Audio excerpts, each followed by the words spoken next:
కావాలనే మీ కలను నెరవేర్చుకోండి. మొదటి కన్సల్టేషన్, మొదటి స్కానింగ్ ఉచితం. వివరాల కొరకు హెడ్ ఫెర్టిలిటీని సంప్రదించండి. నమస్తే, నేను Keshav. Welcome to Suman TV. Andhra Pradesh ఉప ముఖ్యమంత్రి, జనసేన పార్టీ అధినేత పవన్ కళ్యాణ్ ఉత్తరాంధ్ర పైన ఫోకస్ పెట్టారు. ఏంటి పవన్ కళ్యాణ్ కొత్తగా నిర్దేశించుకున్నటువంటి లక్ష్యం? అలానే ఉత్తరాంధ్ర రాజకీయాల్లో పెను మార్పులు సంభవించబోతున్నాయనేటువంటి ప్రచారం గత వారం 10 రోజులుగా జోరుగా సాగుతుంది. దీని వెనుకున్నటువంటి కారణాలు ఏంటి విశ్లేషించేటువంటి ప్రయత్నం చేద్దాం. మనతోపాటు పొలిటికల్ అనలిస్ట్ చంద్ర శ్రీనివాస్ గారు. చంద్ర శ్రీనివాస్ గారు నమస్కారం. నమస్కారం. విశాఖపట్నం పర్యటనకి పవన్ కళ్యాణ్ బయలుదేరారు.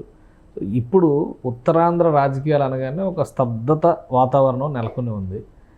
అనూహ్యంగా మొన్న అవంతి శ్రీనివాస్ రాజీనామా చేయడం ఇవన్నీ జరిగిన తర్వాత ఏదో జరగబోతుంది ఉత్తరాంధ్రలో. ఎందుకంటే వైసీపీ నాయకులు కూడా చాలా స్టేట్మెంట్స్ ఇస్తూ ఉన్నారు.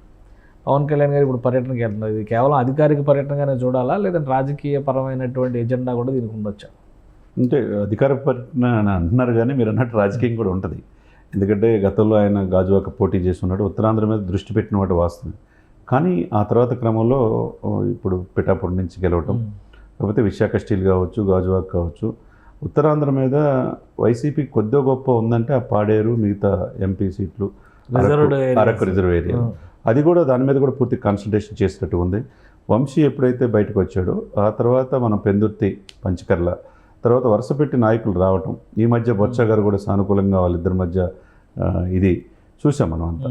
ఇదంతా ఒక ఎత్తు అయితే మొన్న బొత్స గారు ఏదో హక్ చేసుకున్నారు, అసెంబ్లీలో ఏదో జరగబోతుంది అనుకున్నా, చర్చ కూడా జరిగింది. తర్వాత అవంతి శ్రీనివాస్ కూడా వచ్చేసేసి డైరెక్ట్గా పార్టీని విభేదించడం, త్వరలో నిర్ణయం తీసుకుంటారని చెప్పడం. ఇంకా మిగిలింది ఎవరంటే ఒక బొత్స ఫ్యామిలీ. బొత్స కనుక వస్తే పూర్తిగా తుడిచిపెట్టిపోయినట్టే. తర్వాత అంతకుముందు చేసిన ఎంపీలు ఎవరు కూడా యాక్టివ్గా కూటమి పార్టీలోకి అదే కూటమిలోకి అది వస్తే అది టీడీపీ దేనికనేది పక్కన పెడితే సరే. ఇవన్నీ పరిణామాల మధ్య ఈయన 2 రోజుల పర్యటన నిమిత్తం 20-21 అంటున్నారు, మరి ఈరోజు బయలుదేరుతున్నారు అంటున్నారు. ఏదేమైనా 21 కురుపాం, తర్వాత పాడేరు, ఏదైతే వైసీపీకి కొద్ది గొప్ప మొన్న ఈ మధ్య గెలిచిన రిజర్వ్ కాన్స్టిట్యున్సీస్ మీద పూర్తి కాన్సన్ట్రేషను పవన్ కళ్యాణ్ గారు చేస్తున్నట్టు కనపడుతుంది. అక్కడ ఆ ఏరియాలో చాలా వరకు మౌలిక వనరుల గురించి కూడా పవన్ కళ్యాణ్ గారు గతంలో సోషల్ మీడియాలో కూడా మాట్లాడారు. ఇప్పుడు రహదారులు నిర్మించడం కానీ, ప్రధానంగా ఏర్లు దాటే దగ్గర సరైనటువంటి వంతెనలు లేక ఇబ్బంది పడుతున్నాయి. కానీ ఇవన్నీ కూడా జనసేన పార్టీ ఒక పెద్ద ప్లాన్ వర్కౌట్ చేస్తుంది ఏజెన్సీ ఏరియాలో పట్టు పెంచుకోవడం కోసం. అది అవసరం కూడా. నిజమే అది ఏజెన్సీ. ఎందుకంటే దాదాపుగా ఇప్పుడు 175 కాన్స్టిట్యున్సీస్ ఉంటే 164 వీళ్ళు గెలిస్తే దాదాపు ఆల్మోస్ట్ 140 మంది దాకా ఎమ్మెల్యేలు అందరూ కూడా ఈ పంచాయతీరాజ్ గ్రామీణాభివృద్ధి శాఖ మంత్రితో టచ్లో ఉండాల్సిందే. ఇది కీలకమైన శాఖలు ఈయన చేతిలో ఉన్నాయి. కాబట్టి రాష్ట్ర వ్యాప్తంగా ఈయన దృష్టిలో పెట్టాలి. ఎక్కడైతే ప్రజలకి అందట్లేదో, నీరు అందట్లేదో, మౌలిక సదుపాయాలు అందట్లేదో, యాజ్ ఏ మంత్రిగా ఆయన క్షేత్రస్థాయిలో పర్యటించాల్సిన అవసరం ఉన్నది. అంతకుముందు కూడా పర్యటించారు, ఎక్కడైతే లోపాలు ఉన్నాయో కూడా ఐడెంటిఫై చేశారు. అదే సమయంలో కేశవ్ గారు మీరు చెప్పినట్టుగా ఉద్దానం అనేది ప్రపంచానికి తెలియజేసింది కూడా మీకు తెలియదు కాదు, పవన్ కళ్యాణ్ గారే. అది ఒక హాస్పిటల్, ఆ తర్వాత రీసెర్చ్ సెంటర్ దానికి గత ప్రభుత్వంలో ముఖ్యమంత్రి గారు ఓపెన్ చేయటం. ఏదైనా కానీ సొంత డబ్బుతో యూకే నుంచి డాక్టర్ని పిలిపించి అక్కడ దీర్ఘకాలికమైన వ్యాధుల్ని నయం చేయటంలో, మెరుగైన సదుపాయాలు కల్పించడంలో పవన్ కళ్యాణ్ గారు అది ఆ రోజు చూసాం మనం. ఇప్పుడు అధికారంలో వచ్చారు కాబట్టి ఉత్తరాంధ్ర అనేక గ్రామాలకు ఇప్పుడు మంచినీరు లేవు, రోడ్లు సదుపాయాలు లేవు. ముఖ్యంగా ఏజెన్సీ ప్రాంతాల మీద, ఏజెన్సీ ప్రాంతాల్లో మెరుగైన వసతులు లేకపోతే ఏమవుద్ది, వాళ్ళు నక్సలిజం వైపు వెళ్తుంటారు. అదే సమయంలో కొన్ని ఈ యొక్క అటవీ ప్రాంతాల్లో గంజాయి కూడా ఏఓబి బార్డర్లో పండిస్తుంటారు.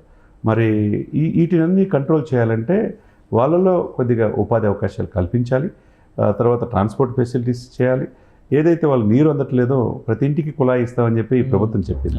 కాబట్టి అన్నిటి మీద దృష్టి పెట్టడం ఒక ఎత్తు అయితే, ప్రతి ఇంటికి నీళ్ళు అందేది లాస్ట్ గవర్నమెంట్లో దగ్గర 25,000 కోట్లు జల్ జీవన్ మిషన్ అయిపోయి ఉపయోగించుకోలేదు, ప్లానింగ్ లేకుండా చేశారు దీన్ని అని చెప్పని కూడా ఆరోపిస్తున్నారండి. ఏదైతేనేమో ఈ ప్రభుత్వం వచ్చిన తర్వాత ఆ శాఖల మంత్రిగా డిప్యూటీ సీఎం గారు పవన్ కళ్యాణ్ గారు ఉన్నారు.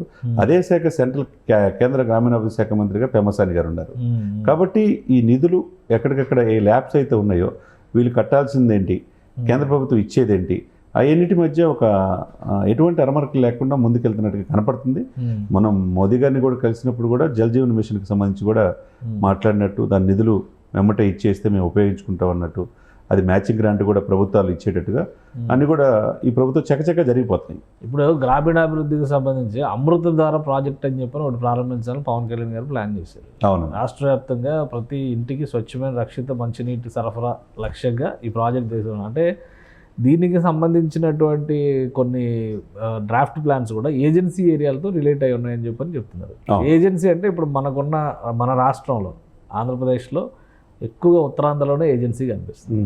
సో అక్కడ రాజకీయంగా ఇన్ఫ్లుయెన్స్ చేయడానికి బలమైన నాయకత్వం ఉందా, లేదా పవన్ కళ్యాణ్ గారు పర్యటించిన తర్వాత నాయకత్వం బలపడేటువంటి పరిస్థితులు ఉంటాయా? ఇప్పుడు పవన్ కళ్యాణ్ గారు పర్యటించిన తర్వాత ఆయన క్షేత్రశాల ఉత్తరాంధ్ర మీద మొదటి నుంచి కూడా దృష్టి పెట్టాడు. ఇప్పుడు ఏజెన్సీ ప్రాంతాల్లో ఉత్తరాంధ్ర అంటే శ్రీకాకుళం, విజయనగరం, విశాఖపట్నం, ఎందుకు వలసలు అక్కడి నుంచే ఉంటున్నాయి? విజయనగరం, శ్రీకాకుళం నుంచి ఇతర రాష్ట్రాలకు ఎందుకు వెళ్ళిపోతున్నారు, వలసలు వెళ్ళిపోతున్నారు, ఇతర దేశాలకు ఎందుకు వెళ్ళిపోతున్నారంటే వాళ్ళ మీద పూర్తిగా దృష్టి పెట్టకపోవటం, వాళ్ళ చదువులకు తగ్గట్టుగా ఉద్యోగ అవకాశాలు కల్పించకపోవటం, వాళ్ళని వెనకబడుతనాన్ని అక్కడ ఉన్న నాయకులు వలస వెళ్ళి అక్కడ ఎంపీలు అవుతున్నారు, మంత్రులు అవుతున్నారు తప్పితే ఇప్పుడు అవంతి శ్రీనివాస్ ఎక్కడి నుంచి నాయకత్వం మాత్రం బలపడలేదు.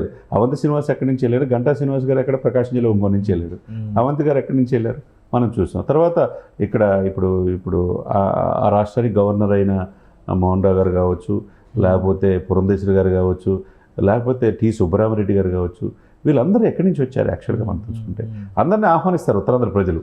కాకపోతే వాళ్ళు ఏంటంటే వాళ్ళు శాంతి కాముకులుగా ఉంటారు, అక్కడ వెళ్ళి గెలుస్తారు తప్పితే అక్కడ ఆ ప్రాంతాలకు సంబంధించిన వెనుకబడతనాన్ని ఎవరు కూడా పట్టించుకోలేని భావన వాళ్ళకు ఉంది.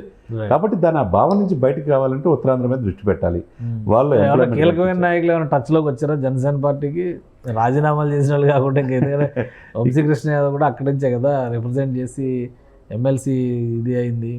అక్కడి నుంచి ఉత్తరాంధ్ర ప్రాంతంలో ఇంకెవరైనా కీలకమైన నేతలు జనసేన బాట పట్టే అవకాశం ఉంది? అది డెఫినెట్గా, ఎందుకంటే ఆ దిశగానే వాళ్ళు అడుగులేస్తున్నారు. ఎందుకంటే ఆల్రెడీ రాయలసీమలో వాళ్ళ గ్రాఫ్ తగ్గిపోయింది, వైసీపీది కోస్తా పూర్తిగా తుడిచిపెట్టిపోయింది, 9 జిల్లాల్లో 0కే పరిమితం అయిపోయింది, ఉభయ గోదావరి జిల్లాలో 0-0. మరి ఉత్తరాంధ్ర మీద కొద్ది గొప్ప ఉంది అరకు ట్రైబల్ ఏరియాలో. వాళ్ళకు కూడా ప్రభుత్వం తరఫున మనం కనుక మెరుగైన సదుపాయాలు కల్పించగలిగితే ఆ యొక్క రాజకీయ అస్థిరత్వాన్ని అవకాశంగా మరల్చుకోవటంలో పవన్ కళ్యాణ్ యొక్క పర్యటన ఈ కూటమికి ఉపయోగపడే అవకాశం స్పష్టంగా కనిపిస్తుంది. Right. Thank you Jan Srinivas గారు. ఉత్తరాంధ్రలో కీలకమైనటువంటి రాజకీయ పరిణామాలు జరగబోతున్నాయి. ఈ క్రమంలోనే పవన్ కళ్యాణ్ ఉత్తరాంధ్ర పైన ఫోకస్ పెట్టారు.